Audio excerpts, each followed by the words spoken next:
Back, continuing our commentary of the Thunderfrog, Chapter 2, clearly on a different day. Things that were dressed totally differently. These will probably be recorded all on different days. Okay, so Chapter 1 was the one where we basically had no dialogue, where the whole thing was a visually part of the storytelling. And Chapter 2 is where we basically fill everybody in on everything. And funny, we actually had a point where Chapter 1 was selling a lot, but I had copies of Chapter 2, and we ran out of Chapter 1, and so I just sold Chapter 2 to everybody. Alex was finding this very astounding. See, look there. It did it again. Not that you care, but something I was telling Alex about. So, yeah, it was like I just sold Chapter 2. It was great. Alex could not believe it. Yeah.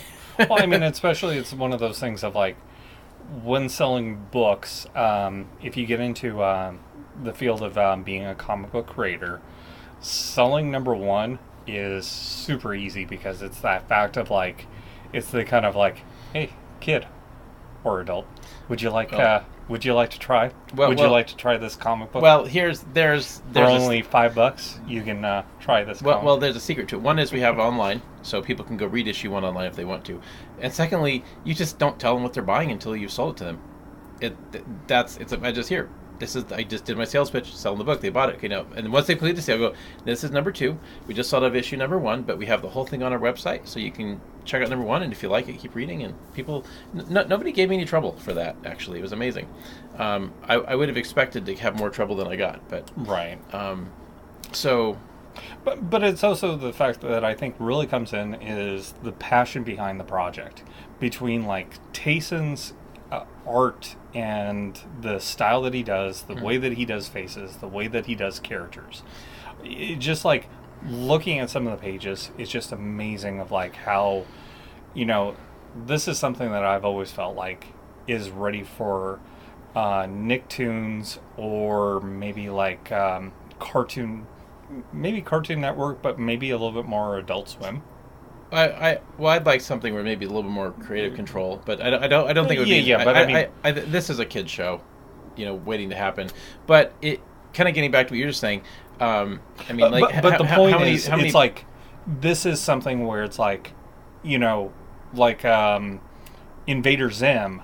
You have characters that are very expressive, very like meme worthy, very like ready for t-shirts, very ready for posters. I mean, granted, I might have a little bit of a bias here, saying good things about it, but to be honest, it's like might. But to be honest, it's like I do have a lot of love for it. It's like when I got to do the covers, coloring them, it's like it was a fantastic part to be part of this experience. Yeah. To like add to the look. And I was about to say something. It was totally relevant too. Okay, well, let's talk about the book, the story. So this one basically picks up immediately after, within literally a matter of hours after the end of the first issue, and in it, we're basically get to meet the characters in the story. So we've got Theo, our main character, who is the reluctant hero, the guy that suddenly found himself thrust into this adventure. He was just gonna let the hammer go, like, oh well, I gotta get back to my life now. This was cool, but the hammer really works for him, so he's being made to go.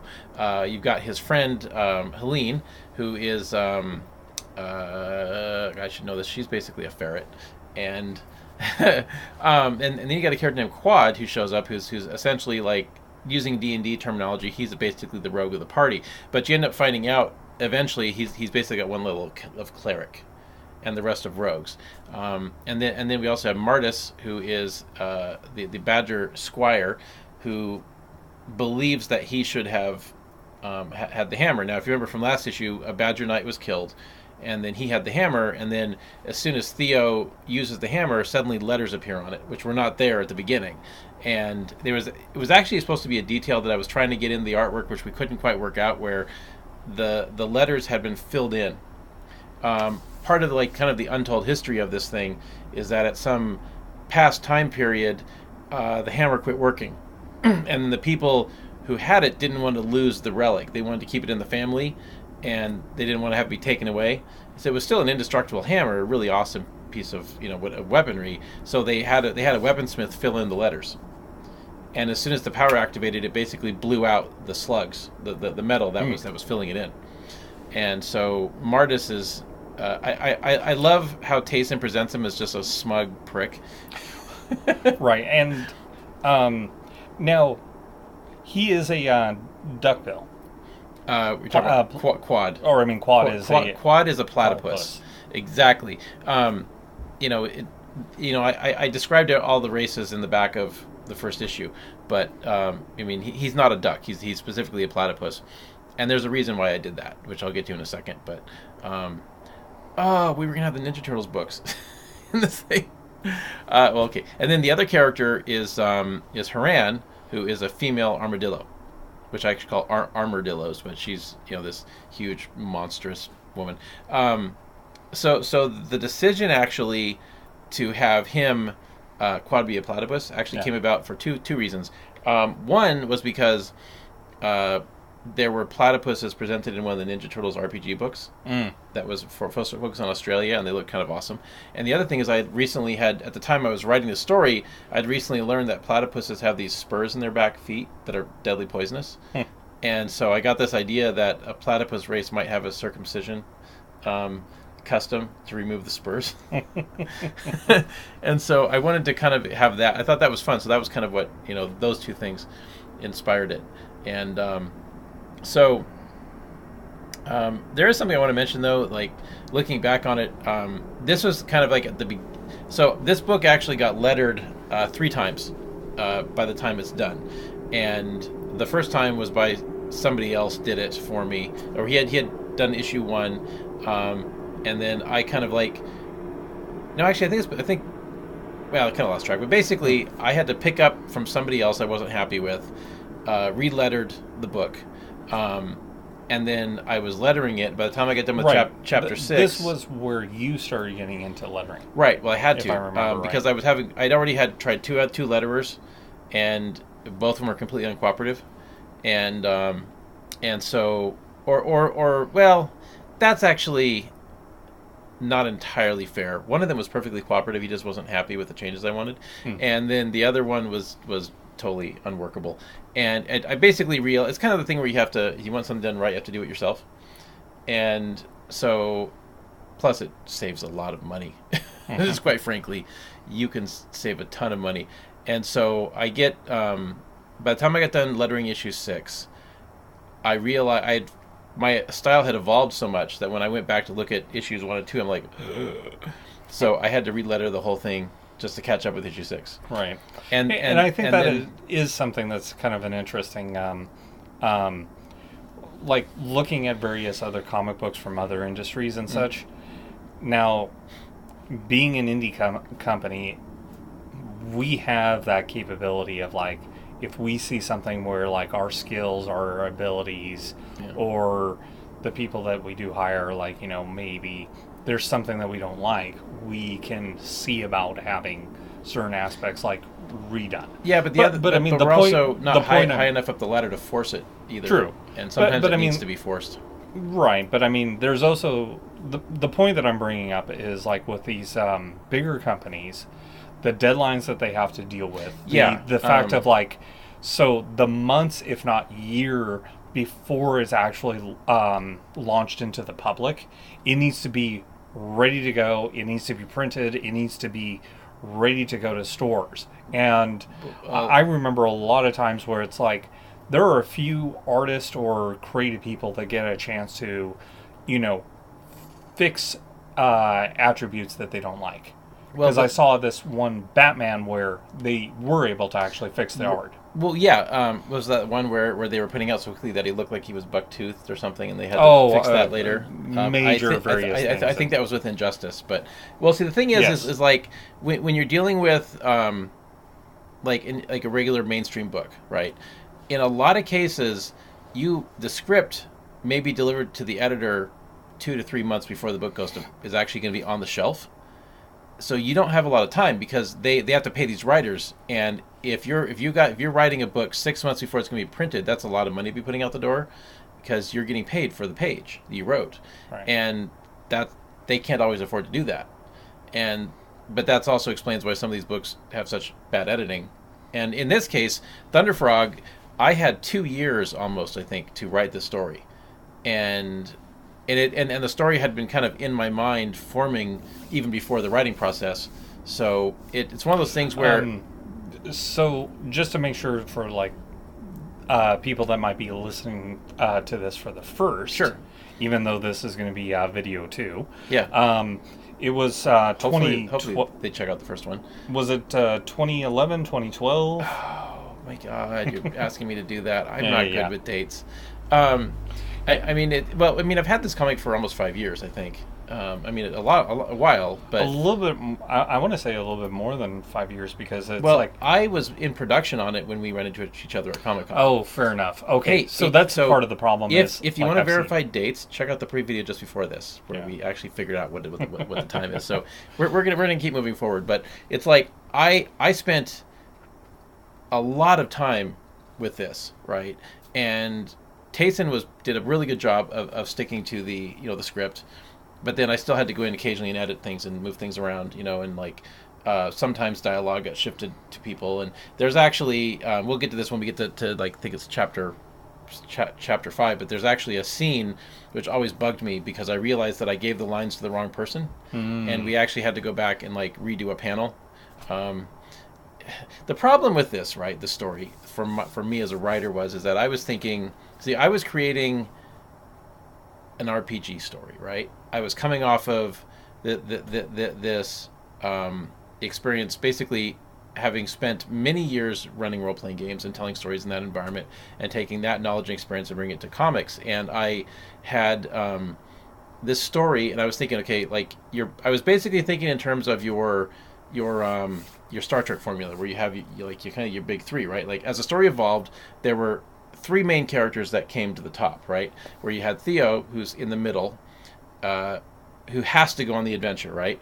And now you've got Martis, the Squire, who thinks, no, I'm the one who's supposed to be the hero, right? And he's the antagonist of the story, almost the villain.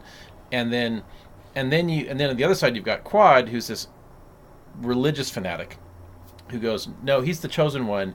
He has to do this because it's his destiny.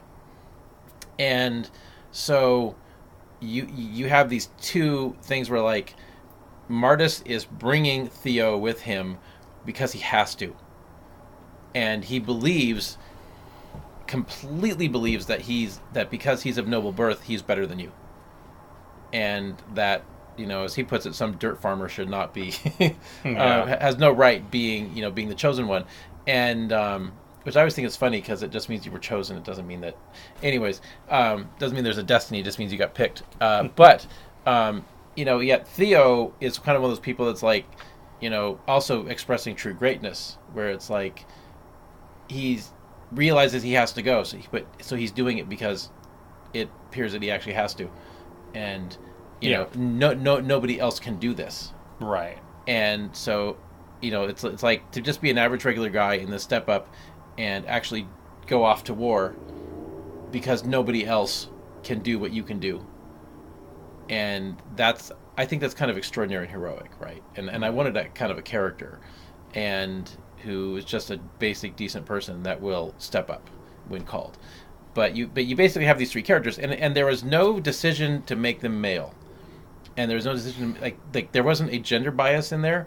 It's just that's who the characters were, right? Because you're writing about these characters, and it's like, in your mind, that this character has to be this thing. But yet you have, as the story progresses, you have Haran and Helene, 2 women, which I don't know why I gave them such similar names, but whatever. So Helene is basically a ranger, an archer type hunter, right? She comes from that kind of a hunter family, whereas Theo comes from a agricultural farming family. And then you got Haran, who's like the only actual soldier, just regular soldier in this group. And both of those are really capable, like fully realized characters, but they never really have anything to do in the story. It's like, because the focus had to be on this tug of war over the hammer, I didn't realize until the end that I hadn't really ever given the girls anything to do.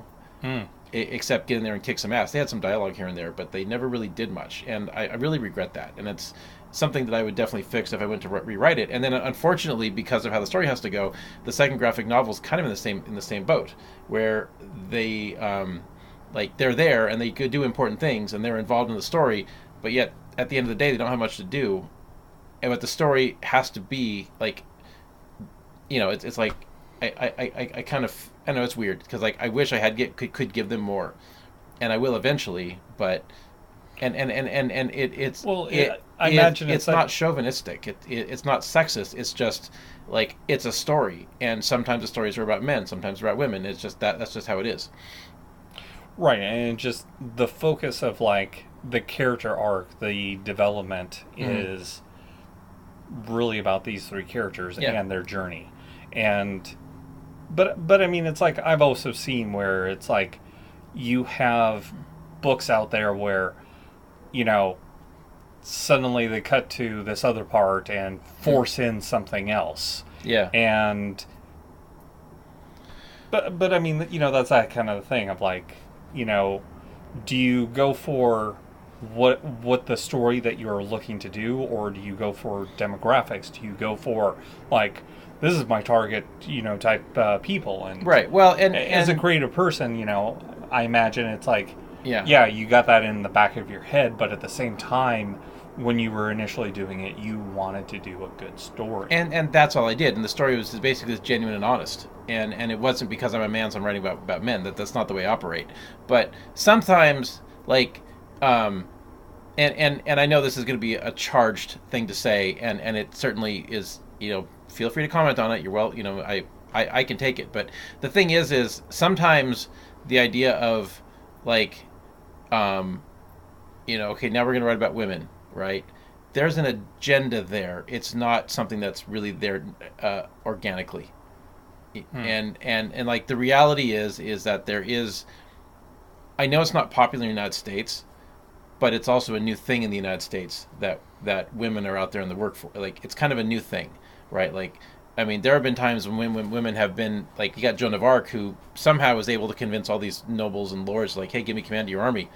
I don't know how she did it, but nobody did that back then. I mean, it's like, historically, you have this strong family structure where the women raise the kids, and sometimes they go to work, sometimes they don't, and then you've got, the husband goes off and works, and for a long time it worked that way. But the economics of today, particularly in the United States, it doesn't. Everybody has to go to work, and it's hard to raise families, and it's stressful and makes it hard on marriages.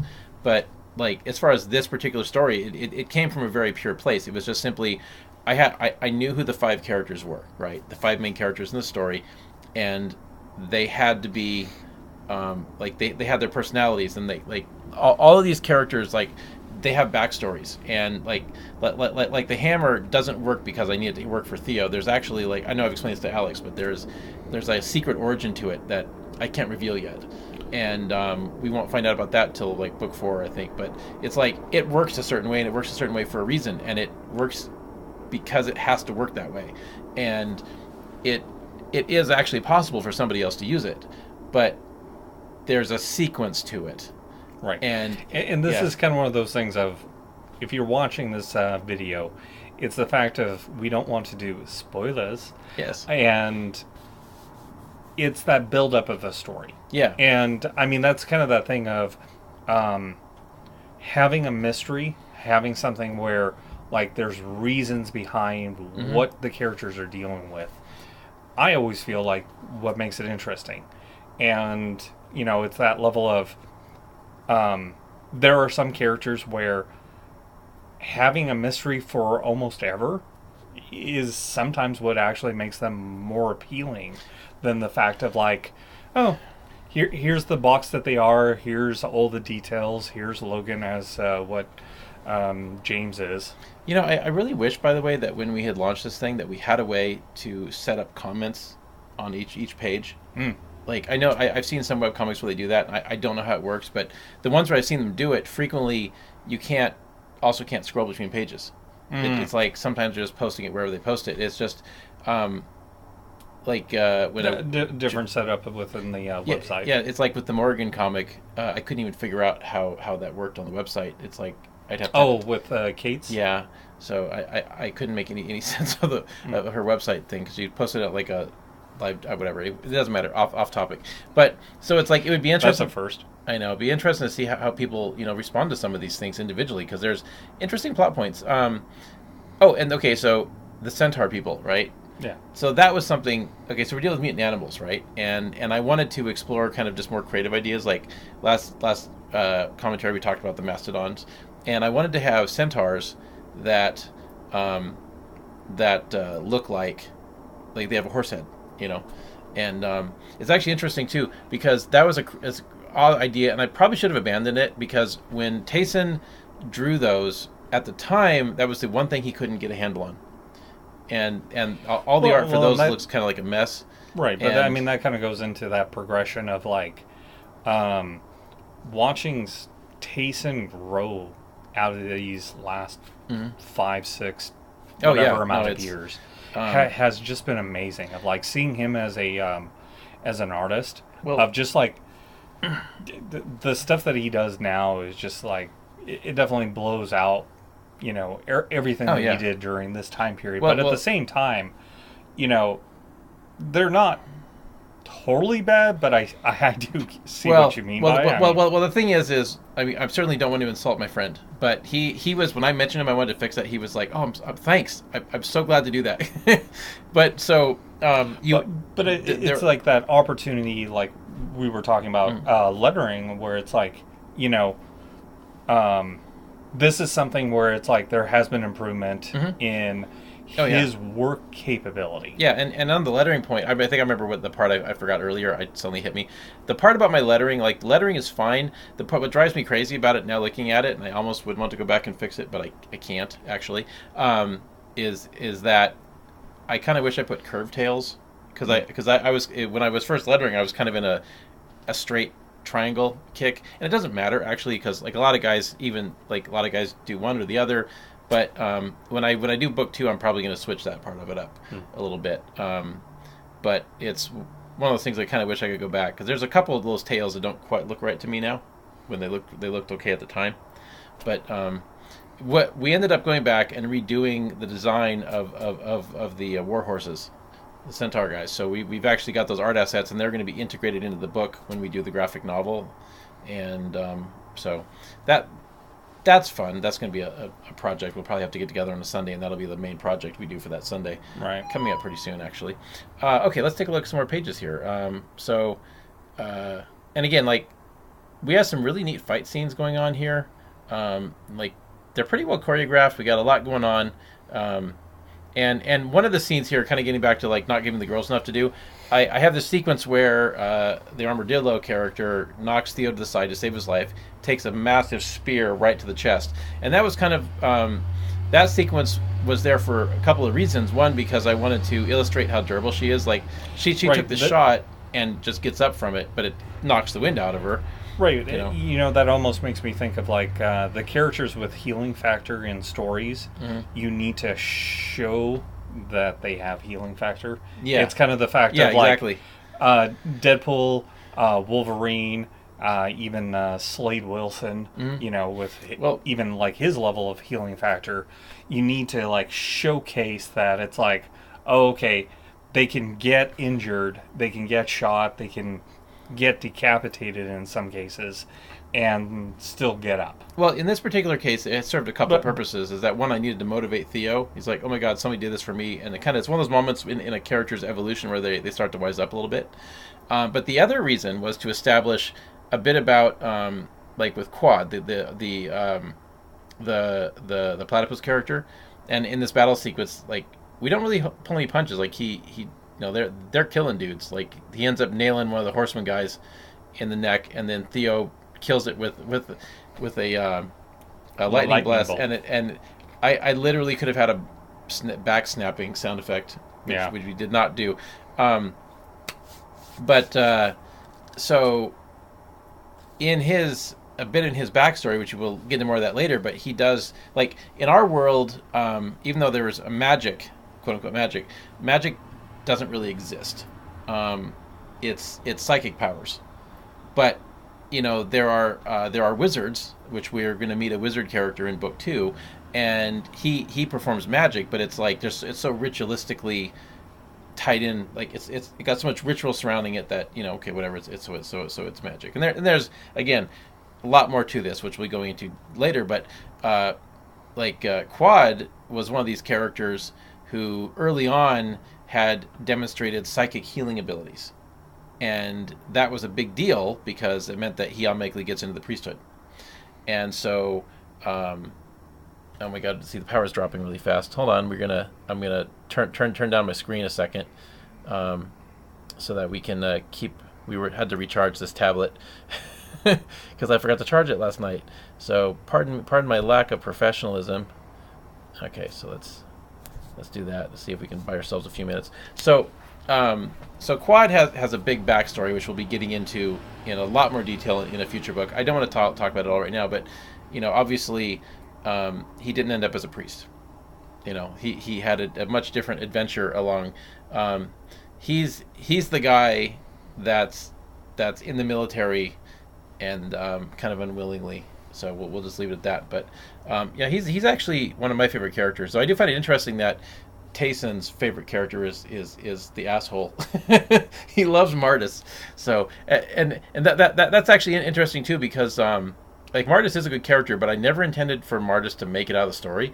And when your artist's favorite character, I ended up going back and reworking what was going to happen to him to keep. And actually, I kind of like it because it kept that dynamic longer in the process of the story. But you have this sequence where you got Quad putting the lay on the hands trick, and then our armadillo wakes up, and then. And I love the line, it's like you're heavier than kind of the heavier than your look kind of thing. Anyways, so now there's another thing which I think we can talk about it in this, which is there's little Easter eggs in this thing. So and it's funny because nobody's ever caught this. Like I've got hundreds of copies of this series out the door over the years, and not one person, as far as I can tell, has ever caught this. Right, but so they have the sequence at the end where they made it to a bridge, right?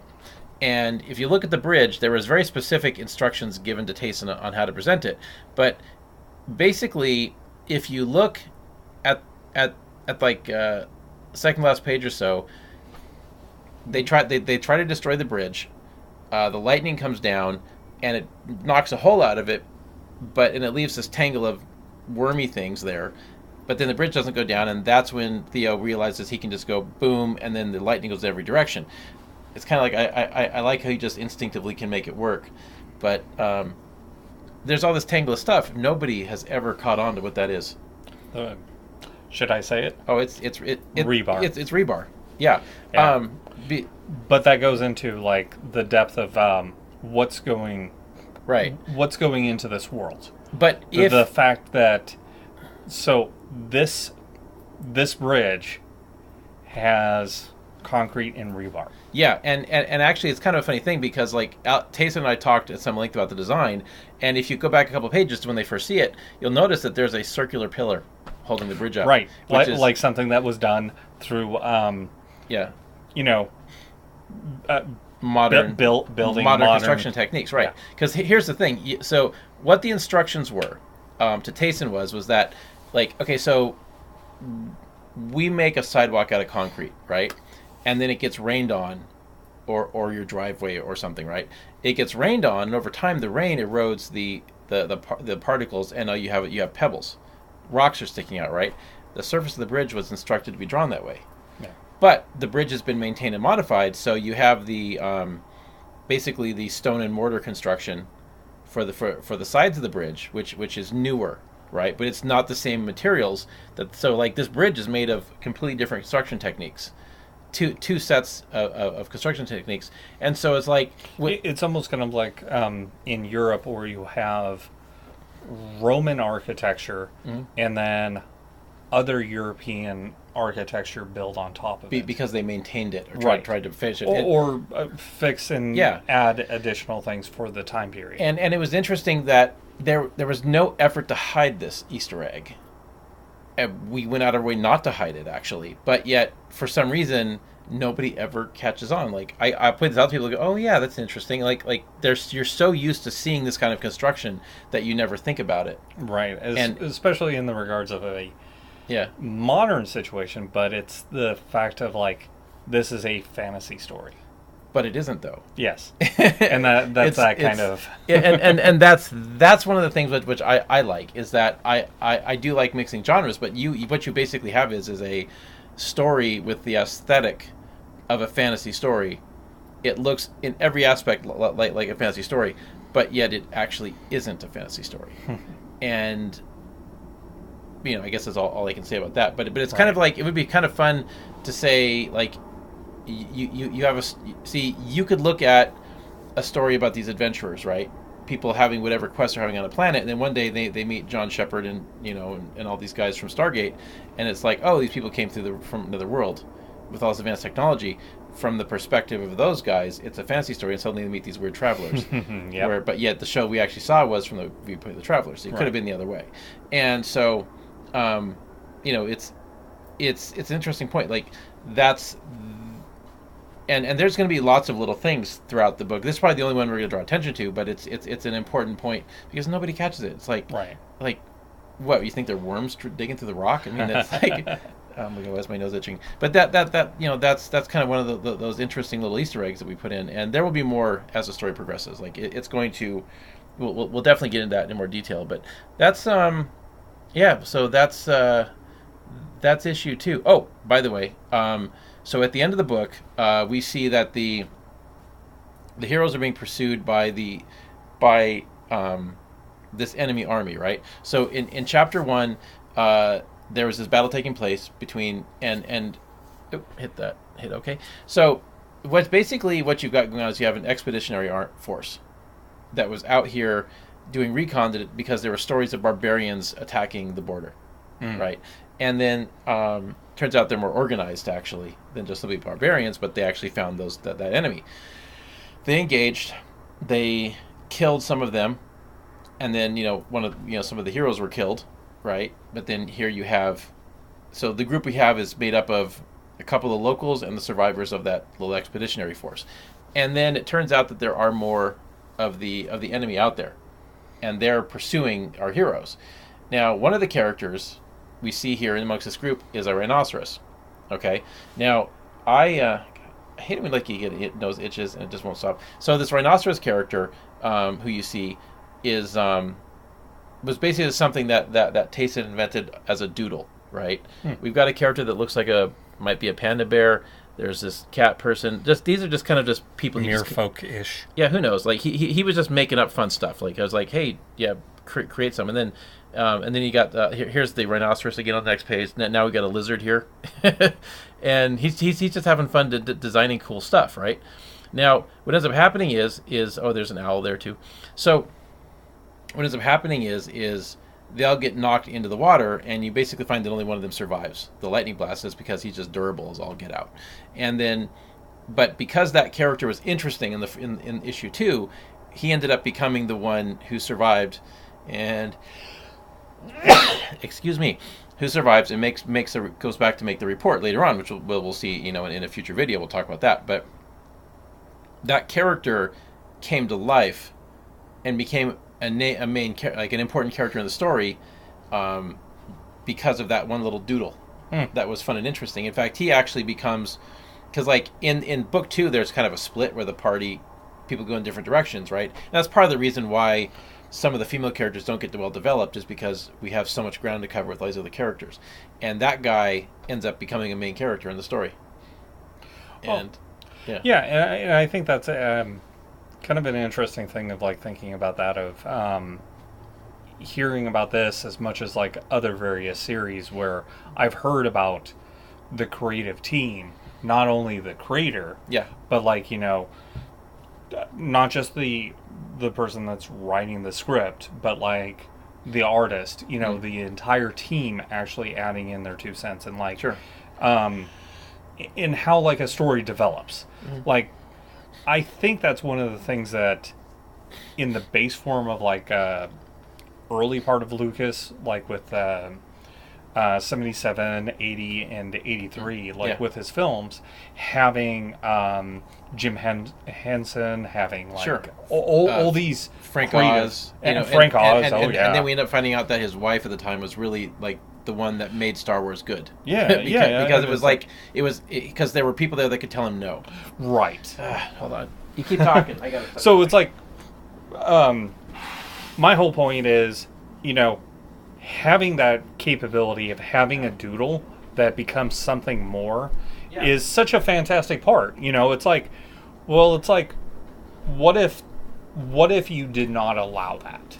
Like, what if you just basically said, no, this is the vision, this is the only way, and there are times where it's like I see some of these other creators, and it almost feels like the people that they're working with don't get that chance to do something that adds to it. Well, what happens is like, so I had a full script written, right? Like I basically had written all 6 issues before Tayson got a hold of it, right? And so he was pretty sold on it on the basis like he could see where it's going. He's like, yeah, let's do this, right? But there is a vision for the story, but as a writer, you're only thinking so deep on it. And that's like the minute that you bring in another person, another viewpoint, you've immediately added something new to the story that you didn't see, and everybody sees something new, and so the only way you can have a pure vision is if you're drawing it, you're writing it, you're lettering it, you're doing everything, and adding in these other viewpoints, it can enhance the project. And you do have to compromise to some degree, and sometimes. But I think that's a really good point of like that level of compromise of, at least the opinion that I have about like say Lucas once again of 2-3. Yeah. Well, he had to because he had to work within the limit of his resources. Right. And to some degree we did this too, because like when we made this book, we didn't have a budget, so we were fortunate enough to find the artist that we wanted, who was willing to work on the book in exchange for a piece of the ownership of the project. And that I hope will pay off for all of us someday, because it's kind of like when you make a movie and then people like agree to do it in exchange for points, and then those points end up becoming worth millions of dollars because the movie was a smash hit. That's what happened with Travolta and and Samuel L. Jackson and all those guys that worked on Pulp Fiction. They're like, suddenly this movie that they did because this is a really interesting project became made them a lot of money. Right, and it could work out the same way for all of us with this one too. Oh god, thinking about Pulp Fiction, of like, there was great just the way of the creativity, the way that the actors were able to have enough direction, but also freedom to allow dialogue to be natural, to be like not that forced in whatever that some other movies get. And but going back into Tayson, it's like the fact of, here's something that he's able to bring, and it develops its own life, is what's a cool factor. And that level of creativity of being able to have something evolve more than what the original part was. And the same thing had happened in Cyber Symbiosis, because they're with Claire first, and then mostly I was thinking of Eric, because he brought a lot to the table as an artist. True. And some like the story never changed. He was still like, his job was to bring this particular script to life, but there were aspects of it that came from his life experience.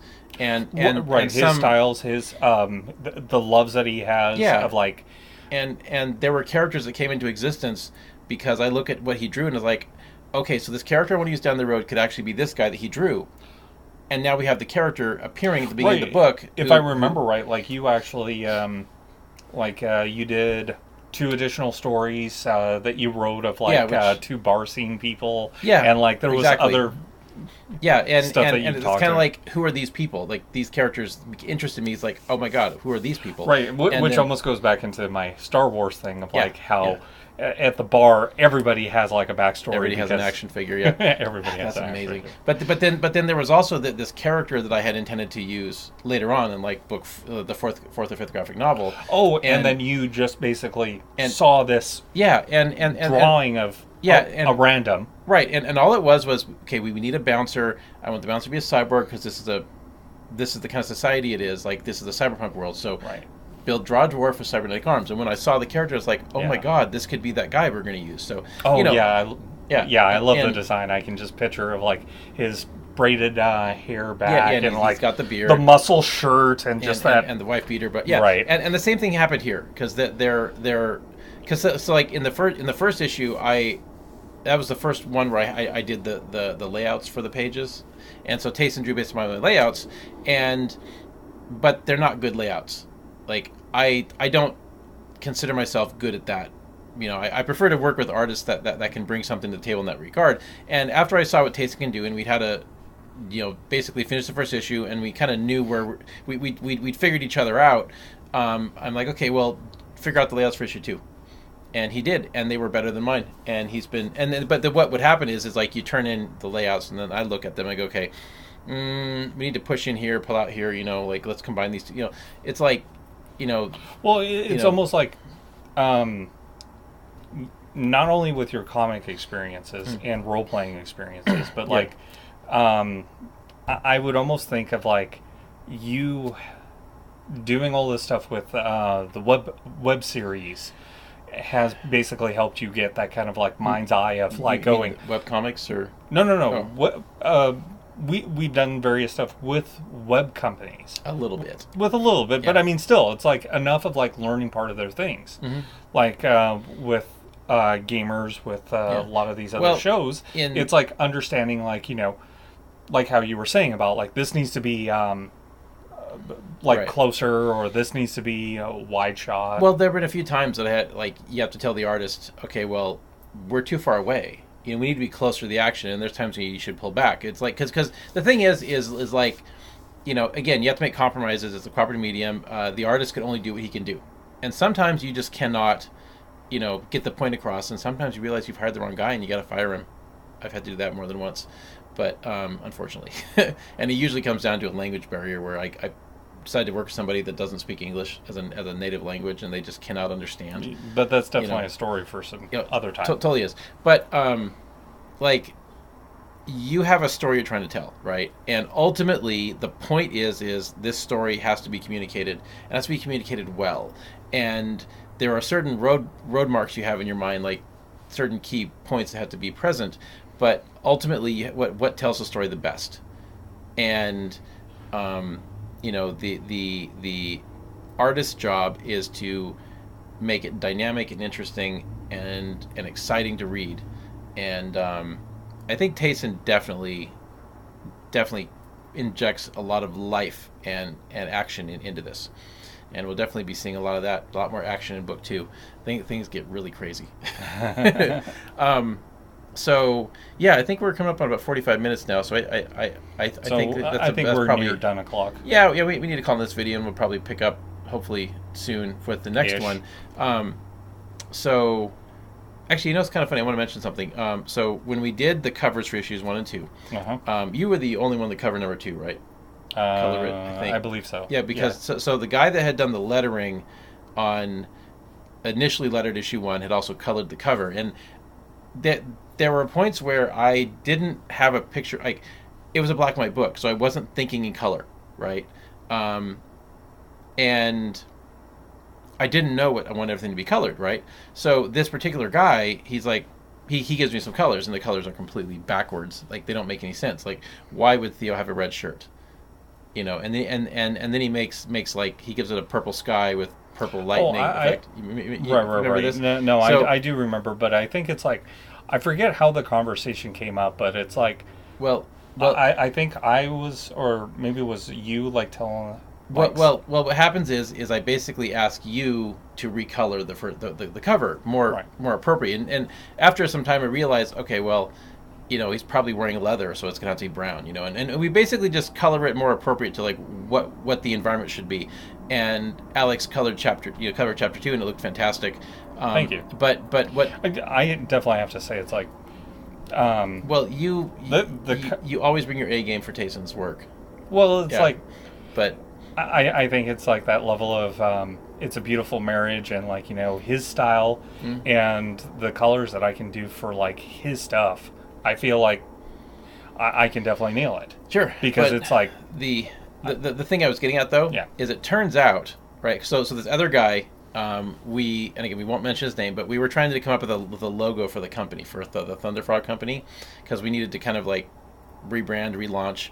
And so I was like, well, if you got a couple of ideas, shoot some stuff my way, design a couple things, maybe we'll I mean, I didn't know what I wanted, but we needed something. So he designed a couple things, and then none of them were right, and then he just abandoned the project. I'm like, okay, well, you're welcome to submit more ideas. Well, but you basically, you have a person wants the job. They said that they brainstorm a few ideas, and you either buy them or you don't. That was the understanding, and I didn't know what I wanted. It's kind of like when you buy a theme song.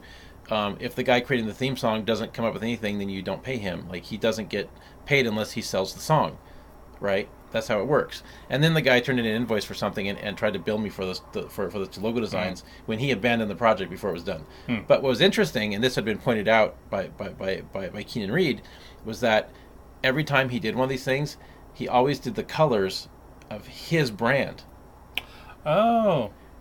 Which is why it's all the red and yellow. Like he was kind of on a weird ego trip, and so it's like he had his own company in mind, and it has certain colors, and every time he designed something for somebody, he used his colors, and that's why the colors on why it was a yellow field and a red shirt and purple lightning, because he colored Thunderfrog to be his design.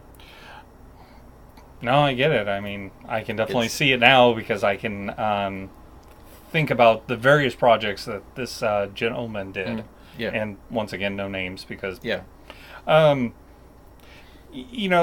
the thing with working with different people. Sometimes it works out and sometimes it doesn't. And it did not work out, and that's part of the reason why we had to redo it, because it did. Like, there's nothing wrong with the colors; they just didn't fit the story. And I realized after the fact there was no effort to make them fit the story. There was no thought into it. It was like, I'm going to push my agenda, and I mean that can change part of the vision, because I mean it's like going into the example of like movies or web shows, editing really makes a difference, because I mean it's like you can cut pieces apart and get a whole different kind of story. Well, and that's what happens in these things, because sometimes the artist has to draw this thing that you envision. He's like, well, you have a scene that doesn't fit on one page, even though in your mind it did. But Eric, I can definitely say, has a good point of view on some of that. Like, there was times with Cyber Symbiosis. We added 2 extra pages to one of the books. Right. Because the fight scene, he couldn't figure out how to do the fight scene the way I saw it. Right. And sometimes that's just the difference of the mind's eye of like one person to another. I can't think of anything within Thunderfrog of additional pages. Well, there were some things that had to change, because Tayson's drawing it. He's like, well, I'd like to do blah, and he turns in the samples. Like, for the most part, like, anything Tayson wants to do is fine with me, as long as it, again, but, it has to serve the story. Right. And I, because our relationship, there's a lot of trust, because you got a quality artist, you got somebody that gets it. He totally gets it, and you know that he's going to bring his A game, and so at the end of the day, you are going to get what you need. May not always be what you wrote, but it is what you need, and so. Hey, we need to pick this up in the next video. Yep. So thank you for definitely watching. Yeah. This has been our, I guess, mini-series of reviewing commentary. The Thunderfrog. Yeah, the book commentary. So we have 4 more of these to do. So hopefully it won't be 2 weeks before we record the next one, because I do want to put this book together. We may need to record a couple of these next weekend, Alex. Because we do have to get this book. Yep. If we're going to have copies of it. Oh, we will not. Okay, so Oh my at this God, point, there's no way I we're can going have them to for Rose City. end this video because It- Woody it- is... No, the schedule just caved in on me because I Yeah. realized Rose City Comic Con for us is coming up in about Yeah. a month, and there's no way to have this in time for Rose City Well, at this point. But well, thank you for watching. This is Alex Poorman. Woody Arnold. We'll see you in the next video. Thank you. Bye.